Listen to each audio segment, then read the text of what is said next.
السلام علیکم قدرمنو ملګرو. د اویس اصلي قاتل چې د اویس اوخې هم دی، یعنی د اویس خورکۍ هم ورته ناسته ده او واده ورسره شوی، هغه داسې حقیقت بیان کو چې ټول خلک یې خفه کړل چې اویس یې څنګه او په کومه طریقه ووجلو او ولې اوس هغه د خپل وړوکي زوی پسې خفه دی. که دا ټول حقیقت په خپلو سترګو لیدل او اورېدل غواړئ نو د ویډیو تر اخره راسره پاتې شئ او زموږ چینل خان کلیک در سره هم سبسکرایب کړئ چې زموږ راتلونکي ویډیوګانې تاسو ته په اسانۍ در ورسي. قدرمنو، اویس چې په کوم دردونکي مرګ مړ شو نو ټول خلک دا دعا کوي چې الله پاک دې نوم مسلمان له داسې حالت نه وساتي، ځکه چې ډېر په بېدردۍ او ظلم سره وژل شوی دی. کله چې د هغه اصلي قاتلان ونیول شول او قاتلانو د خپل جرم اعتراف هم وکړو، یعنی جرم یې هم ومنلو، نو په دغه درې کسانو کې چې یو کس کوم چې اویس په ډزو وژلی دی د هغه نوم الیاس دی او په خپلو خبرو کې وایي چې زه ډېر زیات خفه یم او زیاتی رانه شوی.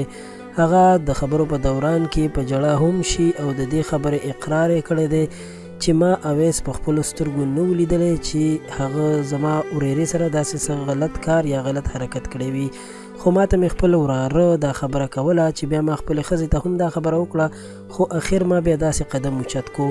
د اویس اصلي قاتل او اوخې الیاس وایي چې زما هم یو زوی دی چې جلال نومې دی او زه د هغه نه بغیر ژوند نشم کولی.